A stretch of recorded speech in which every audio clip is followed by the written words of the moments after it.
Hey everyone, it's Jimclassic again, and I'm going to be doing another Transformers toy review. Technically, I'm doing 3 Transformers toy reviews in this video, except I will be reviewing 3 of the same Transformer.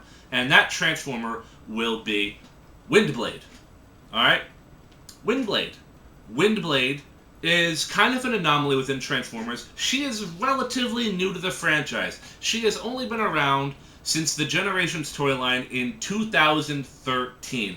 She was part of a, I think, Hasbro-funded, fan-created project. Fans would submit ideas for Transformers, and the winner got to get their fanfic character, pretty much, made into plastic. So this was created by a fan. And in 2013, Windblade made her debut. And, well, let's get to this, okay? For starters, the jet mode right here. Windblade is primarily black primarily black with little bits of red. She has, instead of turbines or propellers, she has these vertical takeoff engines that flippity-do out, and she can just kind of fly around like that. So I guess they're kind of propellers. But yeah, VTOL engines that turn into propellers. I have very mixed feelings about this jet mode, because she doesn't always stay together well. Like, her arm just kind of came off a little bit. Her arm is right there. Yeah, this whole piece is unpegged itself. And I think that's a continuing problem with this. Oh, dropped something. That's not really a complaint. That's just gravity. That happens. But, yeah, the problem is with this jet mode, she doesn't always peg in well. And I'm actually surprised that I'm getting a straight line out of this, because when I first bought this toy, I really had to force each piece into place. And, like, the toy kind of warped up a little bit, if that makes any sense. Like, this is an exaggeration, because this part is, not supposed to work, but the back end kind of warped a little bit, because I had to force everything into place. And a lot of it's because of thin plastic, and see, this part is not coming in again. But, anyway, I do like this little jet mode. It is pretty cool, even though if you look at it from there, you can kind of see this big gap in between. That's kind of a killjoy. This is part of the weapon. It doesn't need to be on the plane, but it's part of the weapon storage right here, this thing. And that keeps popping out. We'll get to that in a little bit. But it's not a bad jet mode. It just doesn't feel like everything fits together well. And again, this piece, it's like the 3rd or 4th time it's just been popping out on me. I don't know. I can't say, and again, this piece right here now popped out. It's just a constant state of fiddling with it. That's the best way to describe this flight mode. There is a lot of visible robot parts sticking out. Well, not there, but visible robot part. I mean, the arms, I guess you couldn't really avoid too much, but, you can see part of the robot carriage under there, that gap. I don't know. Yeah, in my personal opinion, I would say this flight mode is a bit of a mess. But, anyway, let's transform Windblade and get to the robot mode.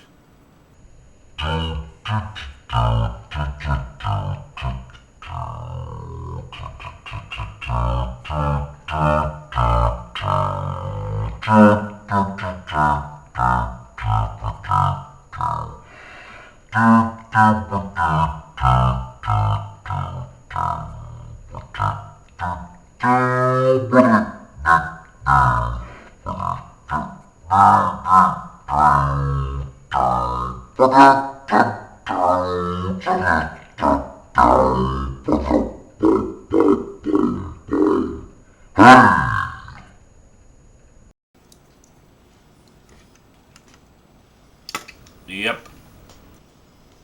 Behold, Windblade! So, yeah, Windblade's transformation is tricky at times. I feel like there are so many moving parts for this particular Transformer, and some of the plastic feels thin or too bendy at times. I feel like I'm gonna break her every time I transform her, and I don't like that feeling. Okay, that's yeah. I don't like transforming this particular toy. It doesn't fill me with any sense of satisfaction or anything like that. But that aside, let's just look at the robot mode. Okay, so in flight mode, she was mostly black with a little bit of red. Now she's mostly red with a little bit of black. Or it's more spaced out evenly, I guess. Got a lot of wing kibble hanging off here. It can be a little distracting. Fortunately, it's only affected by the shoulder joint and not by the arms. But they are on a hinge, so you can either have them out like a seeker, or you can fold them back. But I don't like this particularly because I find her balance is a little thrown off.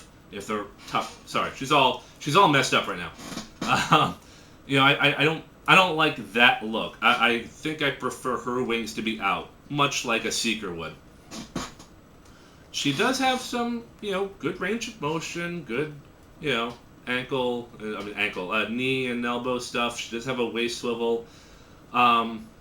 She does have a balance issue too, because you see here, Windblade has these stilettos right under the thruster, and this is the way they're supposed to look. However, she has difficulty balancing with these stilettos. Like, you have to put her knees kind of like in an invert here, and she has a very limited level of posability because of these stilettos. Now, there is a way to kind of fix that.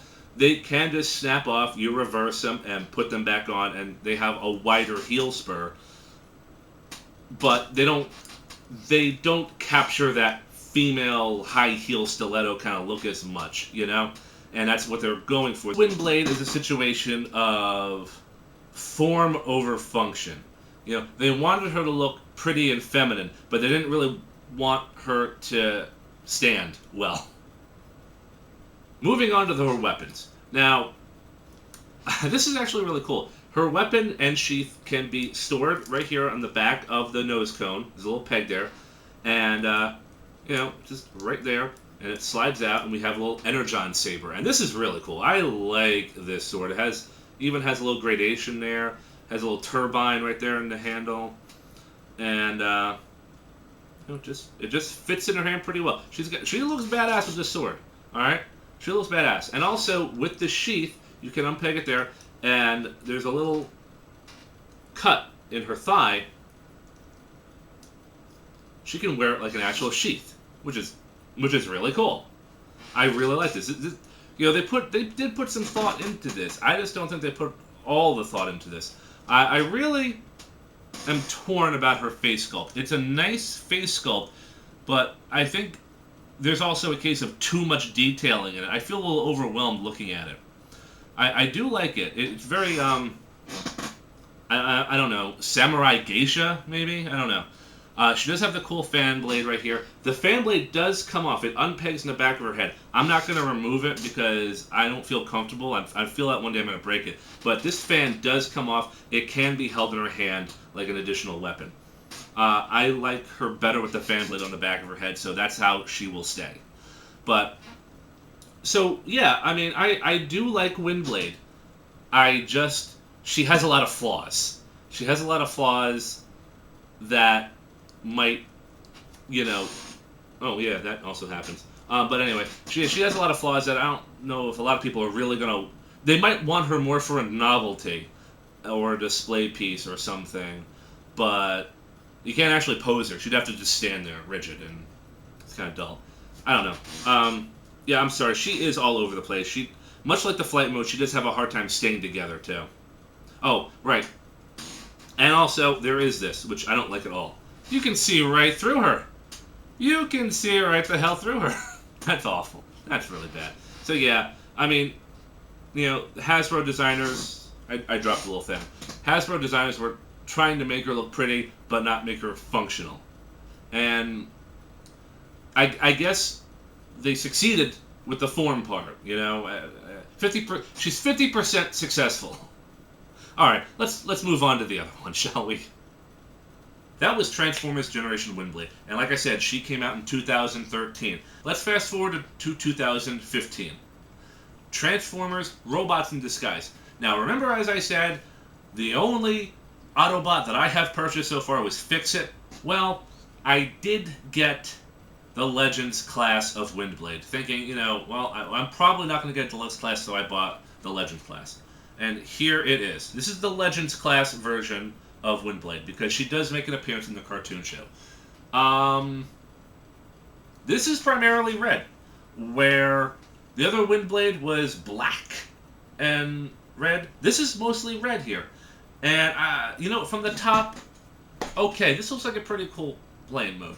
From the bottom, oh, hey, look, it's just a robot, just kind of hanging out under there. Now, it's a Legends class toy. You can't judge it too harshly. It's a Legends class, okay? It's not going to be as good as a Deluxe. But I just bought it to scale in with some of my other Legends class Transformers that I bought. And I just kind of bought it as a throwaway. My only regret is that I paid $7 for this, and this is not worth $7, okay? So, plane mode. I mean, from the top it looks good. From the side, I guess it looks okay. It's just a little dinky thing. Let's transform her, okay?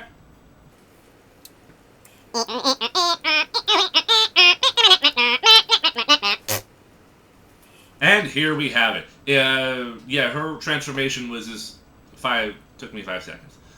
It's dumb. It's just dumb. This is her shoulder articulation right there. Her arm bends at like what I assume would be where the elbow would be. She does have at least knees. At least she has freaking knees. And unlike Generations Windblade, this one does not need help standing up. But yeah, it's just a stupid little thing. The nose cone pegs into the back of her head. However, you can kind of flip it down and just make it become a backpack if you really want to. That's usually how she is, but this kind of gives me like an aerial bot kind of vibe, because a lot of the aerial bots had that. I don't know. Okay, so let's move on to the next and final Windblade, okay? And finally, for the final version of Windblade, we have the deluxe version of Robots in Disguise Windblade, okay? And I actually like this flight mode about 100 times better than I like this one. In this one, I would say Windblade's flight mode is about 50-50 when it comes to red and black. Half of it's red, half of it's like gunmetal, really. But I do like it. It has the same vertical takeoff, flippity-doo-dahs as the other one did. The cockpit is very subtle. Like, it's there. It's not clear plastic like the first one. It's just there, kind of. It's that black plastic right there. It almost looks like she doesn't have a cockpit, which to me would say this is a Cybertronian flight mode and not an Earth-based flight mode. Now, again, the same weapon sheath. They actually use I think they modded the original weapon sheath with a landing skid. It does peg underneath. Now, it's just there. It looks much better without it. I like this flight mode. It's just, I feel like Hasbro did a better job, making her look more like a jet and less with less with robot mode stuff sticking out. I mean, yeah, there is robot kibble underneath. It bothers me less than looking at Generations Windblade. I just like this flight mode better. Let's transform her.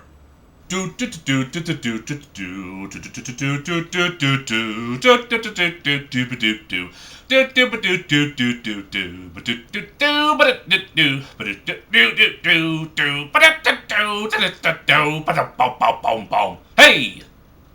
And once again, we have Robots in Disguise Deluxe Class Windblade. Now, this Windblade I really like. I think what Hasbro did is that they looked at the Generations Windblade, and in some aspects, they improved upon it. She still has the feminine form, but she has the better heel spurs. They're not stilettos anymore, but she can stand. You can pose her with them. She, her face sculpt is more simplistic. Maybe too simplistic at this point. Maybe this is the opposite end. See, there's no pleasing me. There really isn't. But, you know, where Generations has a complicated, very detail-oriented face sculpt, this Windblade, well, it's definitely more simplistic. I actually prefer this head sculpt, really, even though I just said it might be too simplistic. I do prefer this one over this one, okay? Actually, grand total, I do prefer this one over this one. This is my favorite Windblade out of the three. I mean, the second one, this one being, you know, whatever. But, oh, I dropped the thing again. Okay, yeah, this is a reoccurring theme with Windblade toys. The sheath never stays. Okay, it never pegs in, ever. So, but anyway, yes, just like Generations, the sheath does peg into there. It doesn't peg into the side or anything else like the other one did, but it does come out to reveal a sword. And oh, it's a solid black. This one. Okay, whatever. Whatever. You know, it does fit in her hand. She does look good with it. Her head fan also comes undone. Oh, yeah, see, it came undone. You have a little... Sorry, my fingers are big. I can't help that. See, a little head fan comes out. It does fit in her hand. See? And what she can do with it is anybody's guess. I guess it's short-range combat. I'll put it back in because I know this thing's going to get lost one day. Now even... Oh, hey, let's get Generations Windblade and... Now we are dual wielding. Okay. Now that looks awesome. Look at that. Now, I do like this toy. Like I said, Robots in Disguise Windblade is a huge improvement over the Generations version. There is probably one thing which I don't like as much. The backpack is much bigger. Where Generations Windblade had a modest nose cone backpack, this nose cone is just a honking huge nose cone. So looking at her from the front, you know, is definitely the best way to go. This Windblade and this Fix-It are like the two highlights of the Robots in Disguise Autobot lineup. These are the only two Autobots I have purchased. Again, not counting this one. But these are the only two that I have purchased, because these are the only two that have wowed me from the Autobot side of this line. I guess I'm not really complaining. It is saving me a little bit of extra money, you know? I'm not buying every Autobot that I see because I'm picky, actually. I'm pretty damn picky when it comes to my action figures. But anyway, Robots in Disguise, Windblade, the other one's on the floor, Generations Windblade. I like them all, but this one being my favorite. This is the coolest one out of all three of them, okay? Anyway, that's it for that video. I'm Jimclassic, and you have been watching Geekin' It.